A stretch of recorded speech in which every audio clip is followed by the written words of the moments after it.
I have some big stories for you today. Elon Musk could go to prison. Supreme Court has seen almost a 40% rise in threats against them. New Mexico's Attorney General has accused Acting Attorney General Todd Blanche of obstructing the state's investigation into Jeffrey Epstein Zorro Ranch, just as Todd is about to start his Senate confirmation to become the real deal Attorney General today. Donald Trump is allowing 3 million acres of federal land to be mined and drilled. ICE is halting vehicle stops after 2 men were shot and killed by ICE officers this past week. And New York State just got a 1-year ban on building data centers. I'm Sammy Sage, and this is the Morning Announcements, your 10-minute rundown of current events and the best way to always know what the fuck is going on. Subscribe and turn on notifications so you never miss an episode. Elon Musk has been referred for potential criminal prosecution in Wisconsin after a bipartisan election board found probable cause that he broke the state's bribery law when he handed out $1 million checks to voters in last year's Wisconsin Supreme Court race. Notably, for everything he spent, Elon's guy still lost by 10 points. Arguably because of how much attention he drew to it with his tacky attempt at Oprahing people into voting. When you say the strait is open, what do you mean? It's open if people want to go through it. We're not opening it for Iran. That's the only one it's closed for. It's closed for Iran, both in and out, but it's open now. Are you considering hitting energy targets or other locations inside of Iran? I'll save the energy targets for last, but ultimately we'll hit energy targets, yeah. But we're going to hit them very hard tonight. We're going to hit them very hard tomorrow night. We're going to hit them very hard the night after. And then next week it gets really bad for them because next week comes the power plants. Next week comes the bridges.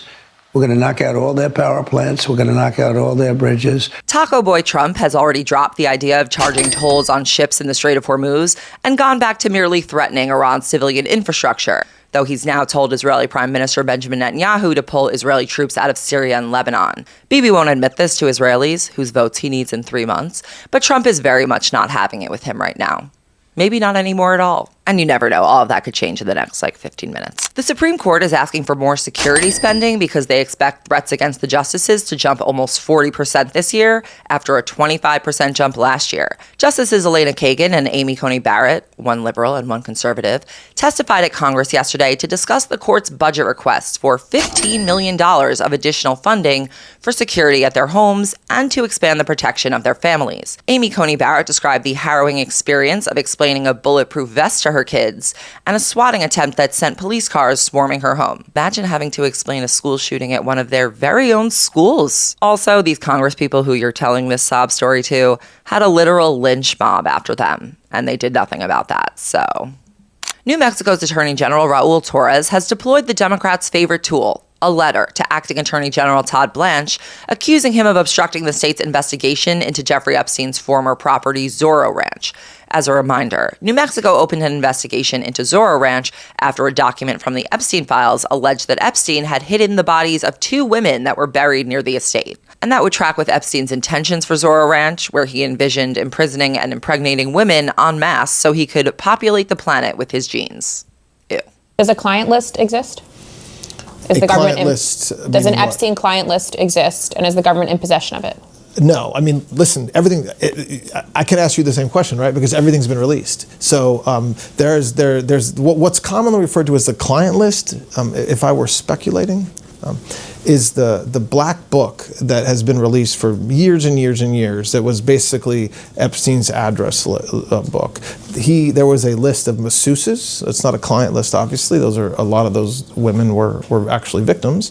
That exists, but I don't even, to be honest with you, I don't know what a client list is, and I'm not trying to be naive, but what would a client list consist of? You mean a list of Mr. Epstein's, the people he was supposedly blackmailing? Is it people that were his business clients, his personal clients? But no, I have not seen such a list. Speaking of Epstein-related cover-ups, Todd Blanche has his Senate confirmation hearing to be the real deal Attorney General today.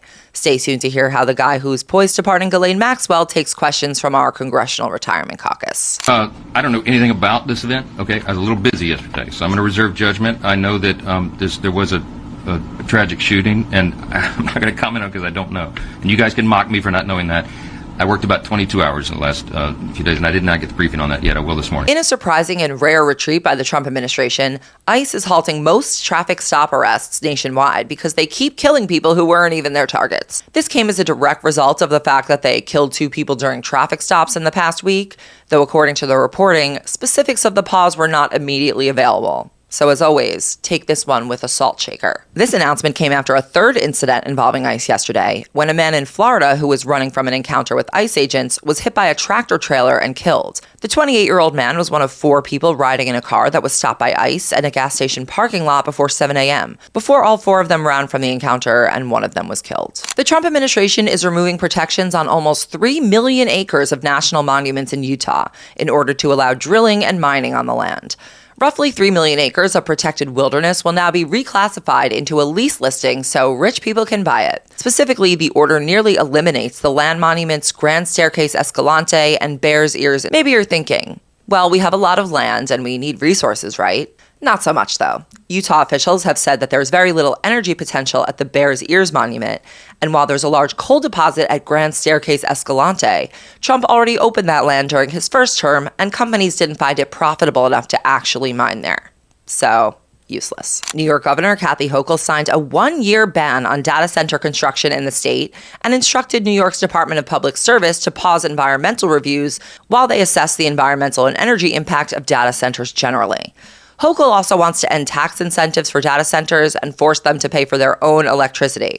And no, this isn't already happening. Crazy, right? But she doesn't have the authority to do that unilaterally. So it's going to be an assembly project. Until tomorrow, I'm Sammy Sage. This has been The Morning Announcements, the best way to always know what the is going on. Subscribe and turn on notifications so you get every episode right when it comes out.